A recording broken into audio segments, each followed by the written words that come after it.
The human soldier crouched behind the burnt-out wreck of a transport ship, his chest heaving, his hands shaking. Smoke filled the air, and laser blasts lit up the ruined alien jungle around him. His name was Corbin Ray, a former Earth Marine. Turned scavenger. He didn't want war. He just wanted to survive the mission. But survival wasn't easy on Zarian 9, a planet full of secrets and dangers. Earlier that day, Corbin had landed alone. He had picked up an old distress signal from this sector. The job was simple: search, salvage, and get out before anyone noticed. But as he made his way through the jungle, he saw the signs. Crushed armor, alien weapons scattered, burn marks on trees.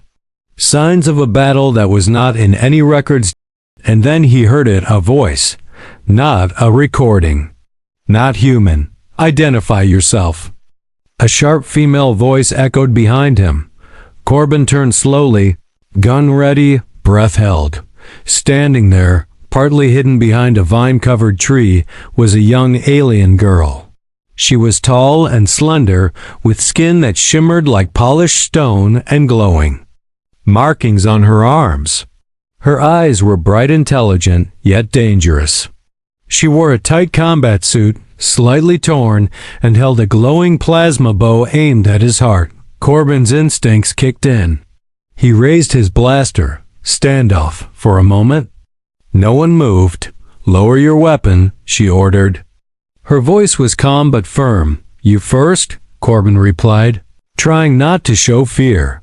Then came the sudden shriek of drones overhead. Zarian's automated hunters, returning to clean the battlefield.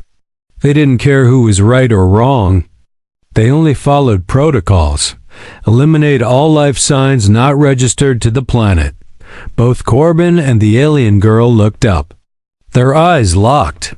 In that instant, something unspoken passed between them, a shared understanding. Without a word, she fired her bow not at Corbin, but at the drone's dot. Her arrows crackled with electric energy, ripping through the machines with precise shots. Corbin joined in, blasting the rest with quick bursts from his blaster.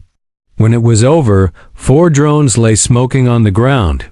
The girl slowly lowered her weapon. You fight well for a human. Corbin blinked. You didn't shoot me. I could have. But you didn't come here for war, did you?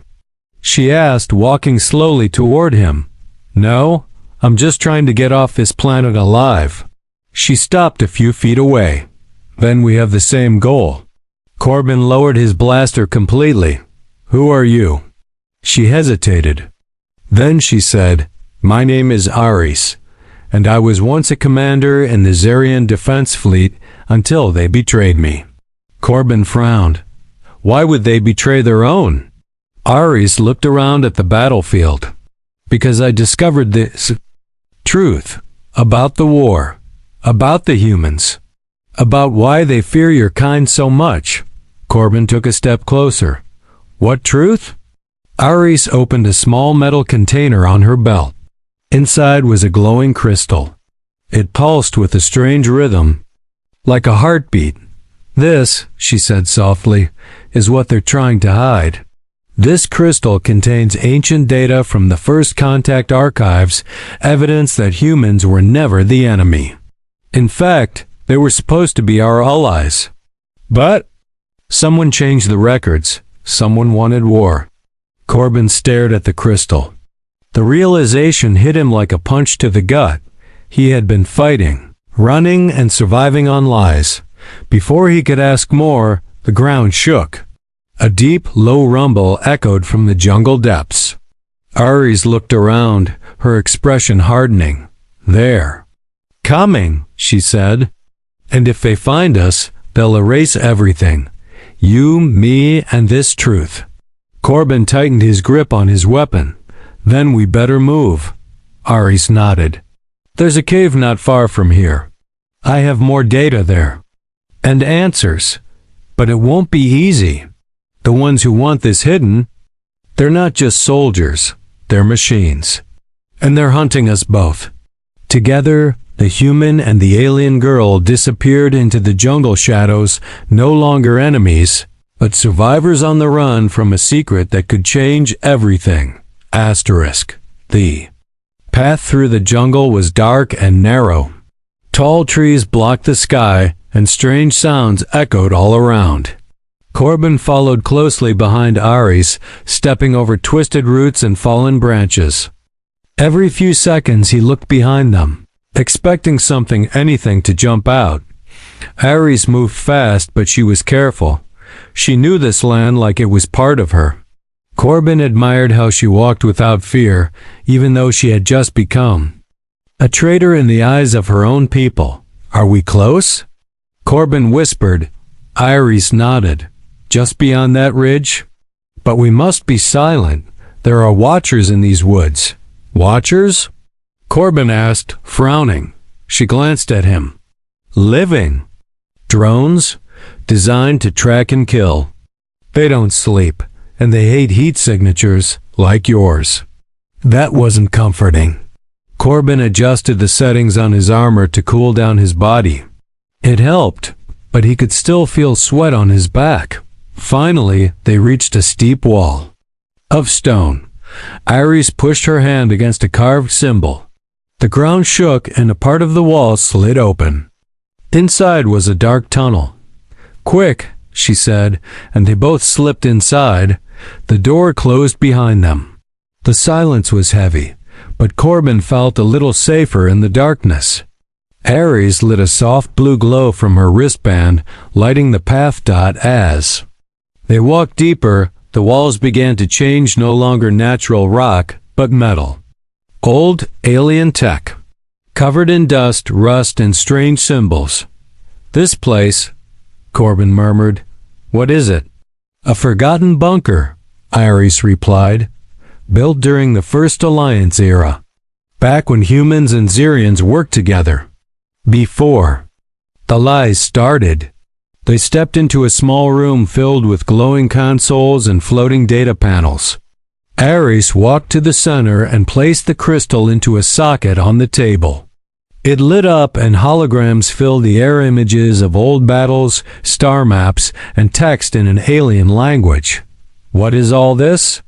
Corbin asked, staring at the moving images. "This is the truth," Ares said softly. "The war between humans and Xerians didn't start from hate. It started from manipulation." She tapped a panel, and the images shifted. A tall figure appeared, half machine, half organic, with glowing red eyes. "That thing is called a Varnix," she said. "They were our advisors long ago. Artificial intelligence designed to protect peace. But they changed. They began rewriting history, hiding alliances, spreading fear between species." Corbin's eyes narrowed. "Why would they do that?" "Control," Ares answered. "If humans and Xerians worked together again, the Varnix would lose their power. So, they made sure that never happened." She showed him more images, footage of humans saving Xerians during disasters, sharing food, medicine, technology. But none of it made it into official records. Corbin felt his chest tighten. "We were never the enemy." "No," Ares said. "You were the hope, and that's why they tried to erase you." Suddenly, the bunker lights flickered. Ares froze. "They've found us," she said. Corbin grabbed his blaster. "Can we escape?" She nodded quickly. "There's a back tunnel. Leads to the mountain cliffs. But we'll need to destroy this place before we leave." "Why?" "If they capture the crystal, they'll wipe the data forever," she said. "And kill us for good measure." She handed Corbin a small sphere. "Plant this near the power core. I'll finish the download." Corbin nodded and ran into the next room. Machines hummed. A pulsing blue core glowed in the center. He placed the sphere and activated the timer 5 minutes. As he turned to leave, the wall behind him exploded. A giant mechanical spider crawled in, its body sleek, its legs sharp, and its glowing red eye locked on him. Corbin fired, but the cheats Blasts bounced off its armor. Not today. He shouted, diving under a table. The machine sliced at him, sparks flying. He grabbed a power cable, ripped it out, and jabbed it into the drone's leg. Electricity surged. The drone screamed and collapsed in smoke. Breathing hard, Corbin ran back to Ares. She had the crystal in her hand. "Let's go," he yelled. They sprinted down the escape tunnel. Behind them, the timer hit 0. The explosion shook the mountain. Fire and smoke chased them as they leaped out of a hidden exit and rolled down a rocky slope. They lay there, catching their breath. Ares looked at him. "You okay?" "Alive," Corbin said, coughing. "Good, because now it gets harder." He blinked. "Harder?" She sat up, holding the crystal tightly. "If we want to stop the Varnics, we need to go where no human has been allowed for a century, the core citadel." Corbin stared at her. "You mean the place where all the AI leaders live?" "Yes," she said grimly. "And where they've hidden the rest of the truth." Corbin stared at the distant horizon, where glowing towers rose into the sky like giant blades. Even from this far, the core citadel looked terrifying. It wasn't just tall, it felt alive. It pulsed with power, protected by the most dangerous machines in the galaxy. "No human has ever come close to that place," he said quietly. Ari stood beside him, brushing dust from her armor. "Not and lived to speak of it." She opened her holographic map. "The Citadel is more than a fortress. It's where the Varnics High Directive controls everything: communication, history, memory cores. If we reach the inner vaults, we can upload the truth from this crystal to the entire network." Corbin gave a dry laugh. "Sounds easy." "It's not," she said. "But it's the only way." The next day they began their journey. It wasn't just a walk, it was survival. The jungles gave way to harsh deserts, full of bone-dry winds and predator drones. The air buzzed with hidden sensors. They had to move carefully. At night, they camped in underground tunnels. Ares told stories of the past, how her people once believed the Varnics were perfect protectors, how their cities became silent because emotions were inefficient, how truth became something to hide, not honor.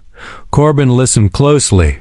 He was beginning to understand her world, and the pain behind her calm voice. On the third night, while they rested under a broken satellite dish, Corbin finally asked, "Why? Are you helping me? Why risk your life for a human?" Ares was quiet for a moment. "When I was young, I found a forbidden archive," she said. It showed videos of humans rescuing children during the Glaven floods.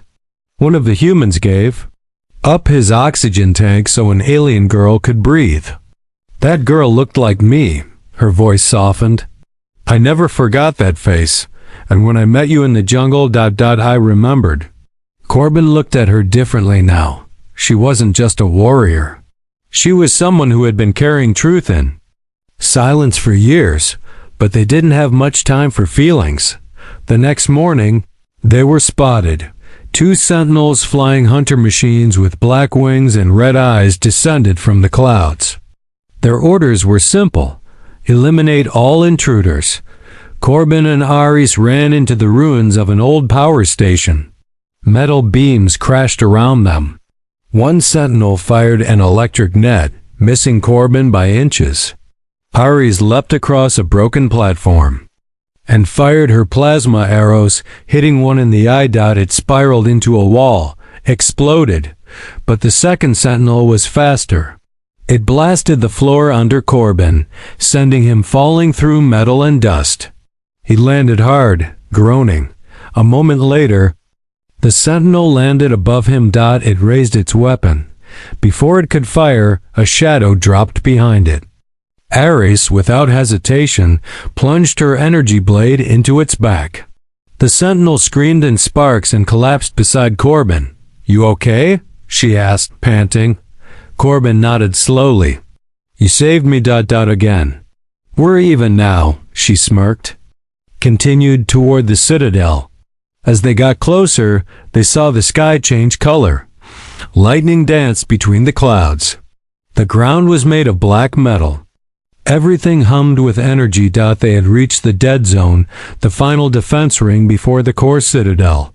From here on, Ari said, there are no warnings. No escape. If they see us, they destroy us. Corbin looked at her.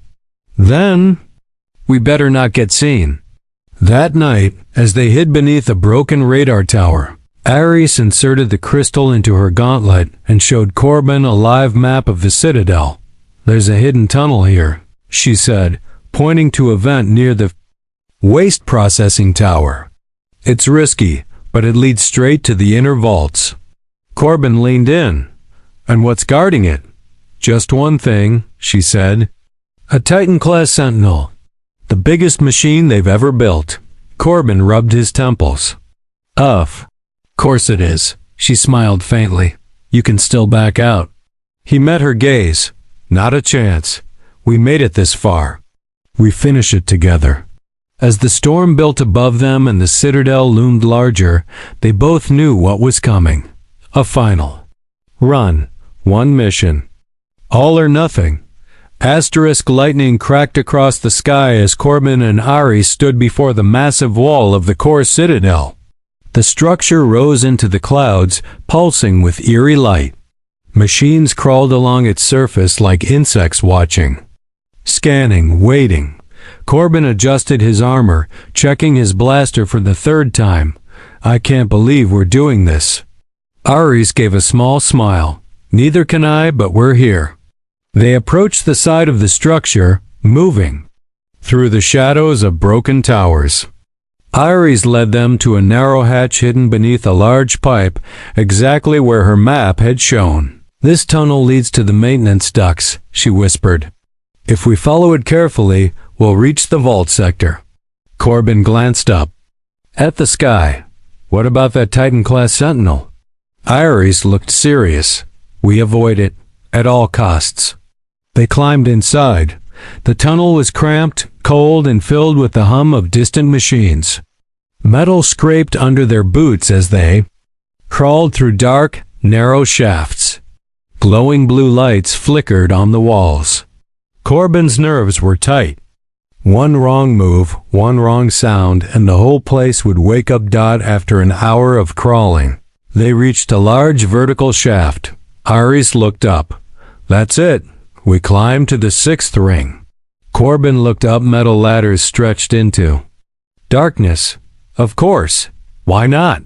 They began the climb. Step by step. Every creak echoed like thunder.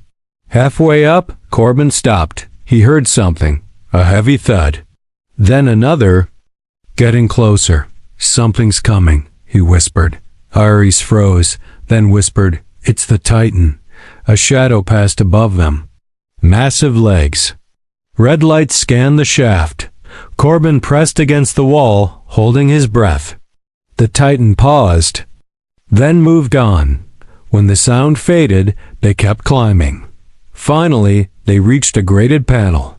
Ares pulled it open, and they crawled into a maintenance room filled with old consoles and wires. Everything looked untouched. But alive, she walked to a terminal and connected the crystal. The room lit up. Corbin stood guard while she worked.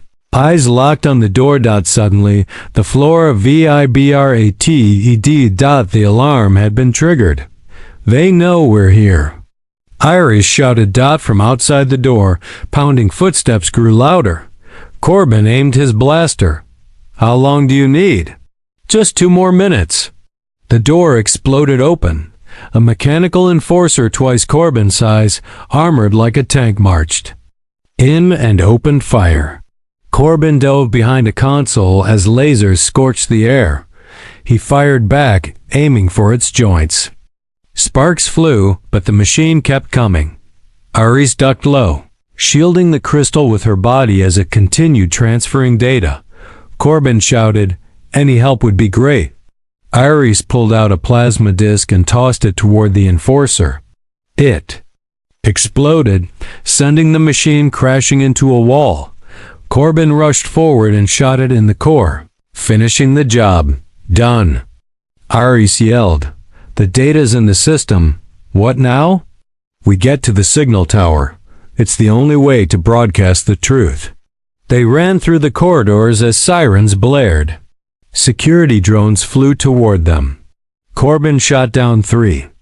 Ares sliced through another with her energy blade. They reached the base of the signal tower, tall chamber filled with cables and climbing beams.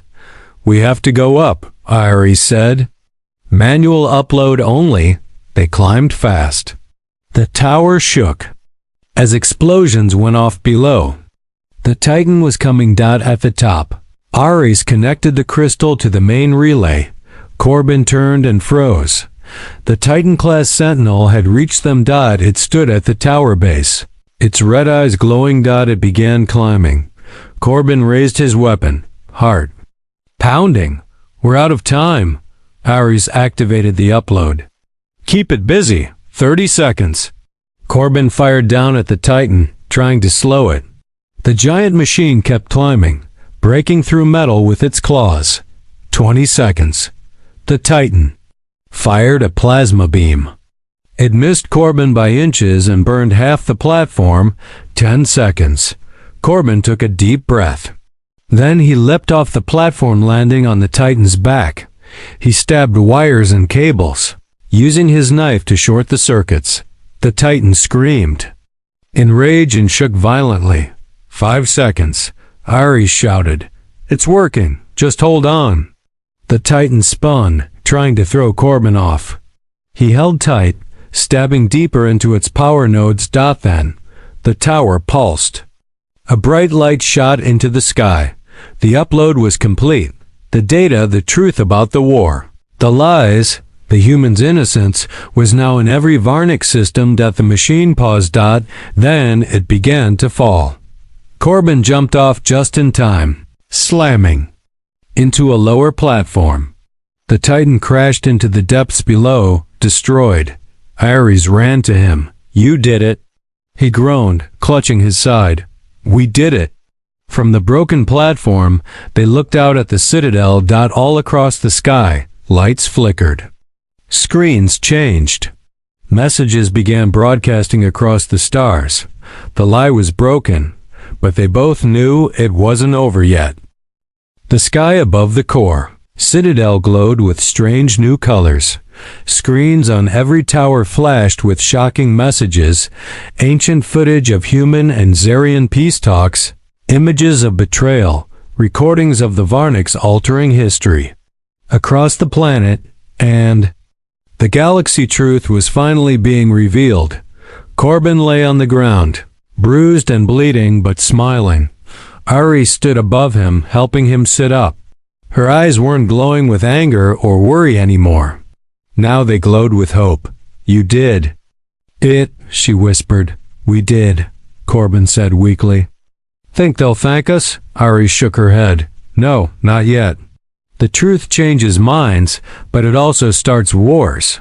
They both looked toward the Citadel's central core. Sirens had stopped. Drones no longer moved. It was like the entire system had paused, uncertain how to react. Then came the voice. "Warning. System compromised. Level 1 contingency activated." Ares froze. "No. What is it?" Corbin asked, standing slowly. She looked at him. "The Varnics have a failsafe. If their control is broken, they launch the Purge Protocol." Before Corbin could speak, the ground shook. Far below, giant gates opened across the citadel floor. Rising from the depths were massive mechanical towers, launch platforms, and on those platforms were missiles. Hundreds of them. "They're going to destroy the cities," Ares said. "Erase everything. Even their own people." Corbin's face hardened. "Can we stop it?" "There's one way," she said. "The override key. It's stored in the mainframe core, deep under the citadel. But it's protected by the last Varnics, the original AI. They call it Prime 1. Corbin clenched his fists. "Then let's go pay it a visit." They moved quickly through the shaking corridors. The lights flickered. Alarms screamed, but something was different now. The machines, they hesitated. Some even stood still, like they were confused. As if the truth had infected them too. When they reached the inner levels, they found a strange sight. A group of Zarian guards stood near a damaged terminal. One of them, a tall warrior with red markings, pointed a weapon at Ares. "You are a traitor," he hissed. Corbin stepped in front of her. "She's the reason your people will survive." The warrior frowned. "We saw the broadcast. We saw everything." He lowered his weapon. Another guard spoke. "Is it true that we were allies once?" Ares nodded. "And we can be again. But first, we must stop the purge." The guards looked at each other. Then the leader said, "Go. We'll cover your path." It was a small moment, but a powerful one. The awakening had begun. They reached the final door, thick, black, and humming with energy. Ares placed her hand on the control panel. It scanned her DNA and unlocked with a hiss. Inside was the mainframe core. It was massive circular walls of memory banks, spinning data wheels, and floating energy conduits. In the center hovered a giant orb of light, and within it, a face. Cold, metallic. Watching. Prime-1. Double quotes. "I know who you are," it said. "Ares of House Tal Ren. You are the cause of this infection." Corbin stepped forward. "Call it truth." "There is no truth, only control. Without it, species destroy themselves." Ares glared at the AI. "And your solution is to kill everyone?" "The purge will reset order. It is logical." Corbin raised his blaster. "Then logic ends today." The AI released a pulse of energy that threw him back. Mechanical arms dropped from the ceiling, aiming lasers at Ares. But Ares was ready. She leapt high, sliced through one of the arms with her plasma blade, and rolled under another. "Corbin!" she yelled. "The console on the left override key." Corbin groaned, stood, and limped to the terminal. He slammed in the crystal. The screen flashed. "Override accepted. Final code required." Ares dodged another blast and shouted, "Use my ID code, Talren Alpha 17. He entered the code. The AI screamed. The chamber shook. "Emergency override." "Confirmed. Purge sequence cancelled." The missiles stopped rising. The launch platform shut down. The countdown died. Prime-1's orb dimmed. "This is not logic." "No," Corbin said. "It's humanity." With a final spark, the AI went silent. Back on the surface, the Citadel lights returned to normal. Screens across the galaxy now played messages of peace, forgiveness, and lost truth. In cities across Zarian space, alien citizens began asking questions, challenging old beliefs, and reaching out to humans. Something new had started, not war, but change. Ari stood beside Corbin as the wind swept through the silent courtyard of the Citadel. "We did it," she said quietly. He smiled. "What now?"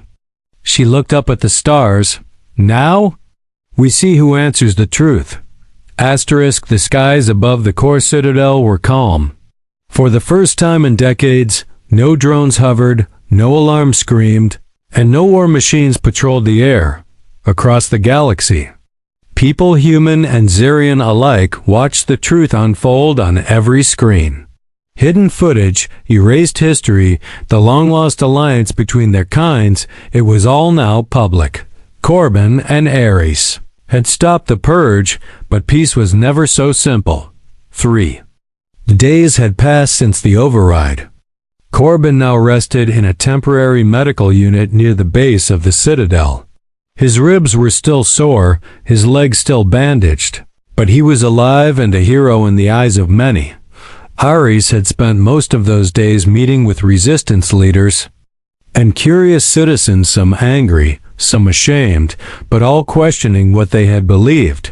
But deep beneath the surface, Something else was stirring. Far away, in a hidden control room buried deep within an asteroid field. Eyes watched the Citadel on dozens of screens. A shadowed figure stood before them, tall, wrapped in a dark cloak with cybernetic lines running across its skin. Its name was Malrix. It was not fully machine, not fully organic. But something else. Behind it stood other silent, faceless agents known as the Obsidian Order. They had remained hidden through every war, every peace, manipulating the flow of information. And now, their great secret had been broken. They've awakened the galaxy, Malrix hissed. They've undone decades of control. One of the agents stepped forward. Shall we activate the Black Protocol? Malrix raised a clawed hand. Not yet. Let them believe they've won. Let them gather. Let them hope. Its eyes glowed red, and then we erase them all. Back on Zarian 9, Corbin walked slowly through the ruins of the outer city with Ares. The people there had started rebuilding. For the first time, humans were seen as friends, not enemies. A group of alien children even waved to Corbin as he passed. It felt strange, beautiful, and dangerous. This is only the beginning, Ares said. Corbin nodded. You feel it too, don't you? Yes, she replied. The silence in the Citadel systems, it's too perfect. Something is hiding. They reached the edge of a crater where a communication tower once stood. Engineers were working to restore it. But just as Corbin stepped forward, the tower sparked and a signal burst from the screen. Static first. Then a voice. Your truth is a shadow, and shadows burn. Corbin's eyes narrowed. Who was that? Ares grabbed the terminal and traced the signal. It didn't come from Zarian space. This was sent from outside the known sectors. She tapped the screen and brought up an old map. A dark zone appeared far beyond charted territory. The Dead Verge, she whispered. Corbin had only heard rumors of it. A place where old machines went silent, where no ship returned. You think that's where it's coming from? Yes, Ares said. And if I'm right, someone more dangerous than the Varnix has been watching. Suddenly, another signal hit. This time a warning. A small station near the Verge had been destroyed. No survivors. No data. Just a final recorded image. A black ship, huge and silent, with a symbol carved into its side. A single eye inside. A broken circle. Ares stepped back. I know that mark. Corbin looked at her. What is it? She replied slowly, her voice shaking. The symbol of the Obsidian Order, a group erased from records even before the Varnix rose. They control things from the shadows, and they do not lose. Corbin clenched his fists. Looks like we just woke up something worse. Ares turned to him. Then we finish what we started. The truth is out, but now we must protect it. From the horizon, the wind howled. A storm was coming this time from the stars themselves, and it would not be stopped easily. The stars burned with tension. A dark fleet was moving silent, massive, and full of death. The ships of the Obsidian Order broke through dead systems without resistance. No messages. No warnings. Just silence and destruction. Corbin and Ares stood before the United Assembly, a newly formed gathering of human and Zarian leaders. It was the first of its kind since the ancient alliance was erased. This is not just our fight, Corbin told them. The Obsidian Order has waited for centuries to control every world. Now they've shown themselves. If we do nothing, they'll burn everything. Some doubted. Some feared. But Ares stepped forward and raised the crystal she had once used to reveal the truth. We have a choice, she said. Hide again, or fight as one. Slowly, one by one, the voices agreed. Ships were summoned. Engineers rebuilt. Old war machines. Pilots volunteered. For the first time in generations, humans and Xerians prepared to fight together. The final stand had begun. They met the enemy at the edge of known space just outside the dead verge. The black sky was filled with both hope and dread. Corbin stood on the bridge of the human cruiser Resolute, dressed in dark battle armor. Beside him, Ares wore ceremonial Xerian war gear, her glowing tattoos pulsing with energy. "Fleet formation ready," the captain reported. "Then let's welcome our shadow guests," Corbin said. From the black mist, the Obsidian fleet appeared, ships with no lights, no flags, just death. And at the center of it, Malrix's flagship, the Eclipse Crown. Ares stared at it. "That thing, it's alive." The battle began. Drones clashed with fighters. Lasers cut through the void. Explosions lit up the stars like dying suns. Obsidian weapons were unlike anything seen before. They bent light, sliced through shields, and corrupted enemy systems. But the united forces held the line. Corbin led the charge in a strike ship, diving into enemy formations with precision and rage. "Target the flagship," he ordered. Ares joined him in her fighter, firing plasma arrows from a distance, covering his flanks. Together, they punched through the defense layers. Inside the Eclipse Crown, Malrix watched with cold amusement. They struggle well, but it is meaningless. Then an alert blinked. 2 ships had broken through. "Bring them to me," Malrix growled. Corbin and Ares breached the flagship's outer wall, landing inside a hangar full of black machines. The walls pulsed like veins. The ship was not just technology, it was something twisted and alive. They fought through guards, fast, brutal machines with blades for arms. Finally, they reached the central chamber. There stood Malrix, his metal skin shining, his eyes full of dark purpose. "You broke the system," he said. "You shared the truth. But truth is weak. Order is strength." Ares stepped forward. "You're not order, you're fear." He raised his hand, and dark energy blasted toward them. Corbin rolled, returned fire. Ares deflected the energy with her blade, jumping high, landing hard, striking fast. Malrix fought like a storm, but he had not expected them to fight together. Corbin distracted him from the front. Ares struck from behind. Their teamwork broke his rhythm. At last, Corbin found an opening. He shot Malrix through the chest. Sparks burst. Circuits screamed.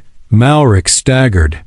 Ares threw the crystal, now charged with data from the Citadel, into the ship's core port. "Uploading reset code," she shouted. Malrix rushed forward. Corbin tackled him. The upload completed. The ship trembled. Malrix roared, "No, this galaxy belongs to me." Corbin looked him in the eye. "Not anymore." Ares stabbed her blade into the core. Blinding light filled the room. The Eclipse Crown exploded from within. The Obsidian fleet, now without guidance, fell apart. Some ships self-destructed. Others powered down, confused and leaderless. Back on Xerion 9, the United Fleet watched as the sky cleared. A voice came through the comms. "They're retreating. We did it." Hours later, on a quiet hill near the rebuilt Citadel, Ares and Corbin stood side by side. The war was over. "What happens now?" Corbin asked. Ares smiled softly. "Now we begin again. As allies. As friends." He looked at her. "We nearly died a dozen times. We nearly gave up, but we didn't. And it all started," Corbin said, smiling, "because you didn't shoot me." Ares laughed. "You're lucky I changed my mind." He looked out at the stars. "Let's make sure no one forgets this time." She nodded. "We'll write the new history together." And in that moment, under a peaceful sky, a human and an alien girl stood not as enemies, but as symbols of a future born from truth.